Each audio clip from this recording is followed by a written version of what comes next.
I was watching the news in the beginning. They were like saying, oh, don't worry about it. If you contract COVID, we're paying all the bills for you. Janet Mendez, a New York resident, was infected with COVID-19 in March 2020. But it turned out that the government did not pay. Her hospital kept sending her medical bills from different departments for various procedures and treatments, and they added up to an astronomical $400,000. Janet did not understand why she owed so much. After a news report on her plight, the hospital found a billing error, admitting that what Janet really owed was just somewhere between $6,000 to $16,000. Janet is not alone. The Medical Billing Advocates of America says that 90% of hospital bills contains at least a minor error. One of the biggest critics of the U.S. healthcare system is U.S. Senator Bernie Sanders. 5 major drug companies last year made $50 billion in profits. They have well over 1,000 lobbyists here in Washington, D.C. They provide hundreds of millions of dollars in campaign contributions.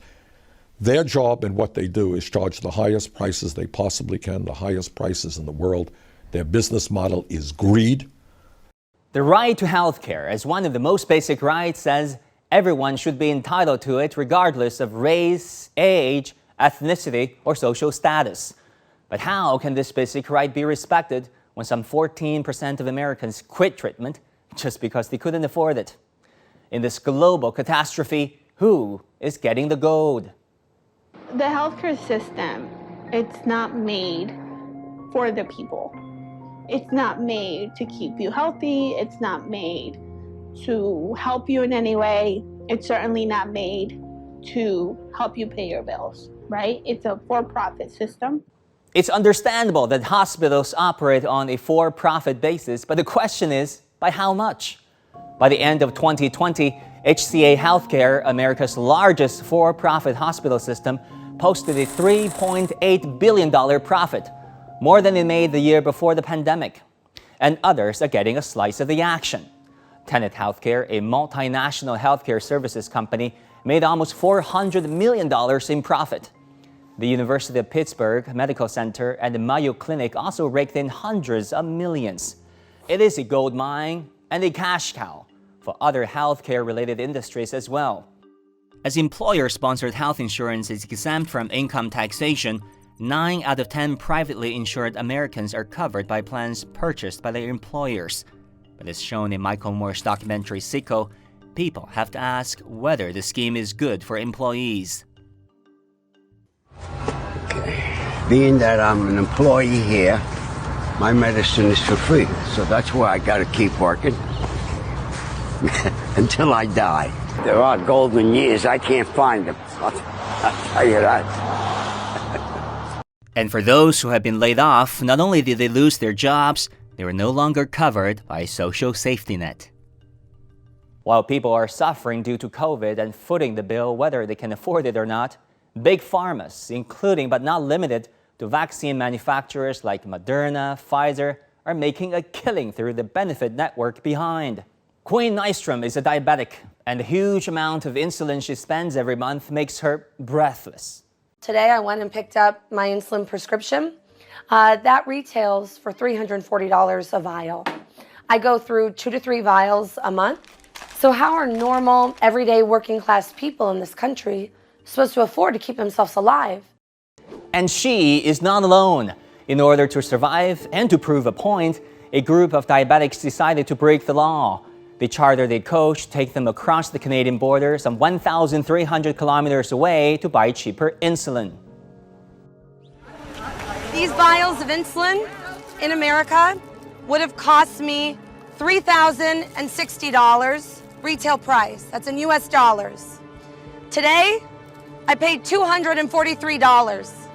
It is staggering how much more money it is in America. You can see why 1 in 4 Americans are rationing their insulin because they can't afford it. According to John Gaiman, a member of the Institute of Medicine, the COVID-19 pandemic has exposed long-standing system problems of U.S. healthcare, ranging from access barriers, uncontrolled prices and costs, unacceptable quality, widespread disparities and inequalities, and marginalization of public health. The the pharmaceutical industry is not a fully competitive market. Patents mean that these companies have legal monopolies on specific drugs, and the 20-year patent term does not necessarily mean access to a free market.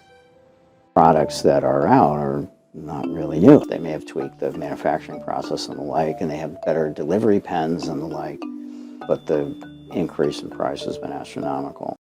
Besides production, distribution channels in the U.S. are complex, if not opaque, and involve multiple institutions and intermediaries. Everyone, it seems, wants a piece of the pie. Due to the implementation of free pricing legislation, manufacturers, wholesalers, and pharmaceutical benefit managers, or PBMs, have joined hands. Although PBMs are not part of the distribution channels, they've been granted substantial influence, such as reviewing doctors' prescriptions, formulating prescription sets, negotiating drug prices, and so on. According to Eversana data, in 2017, the top 3 PBMs were responsible for 73% of all prescription drug sales in the U.S. This mechanism has friends in high places.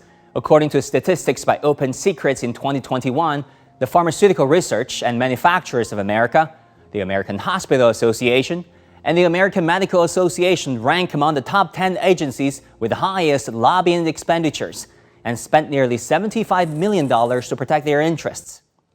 The whole industry is trapped in a vicious cycle. No matter which political party is in power, with interests intertwined, it is unwilling to rock the boat.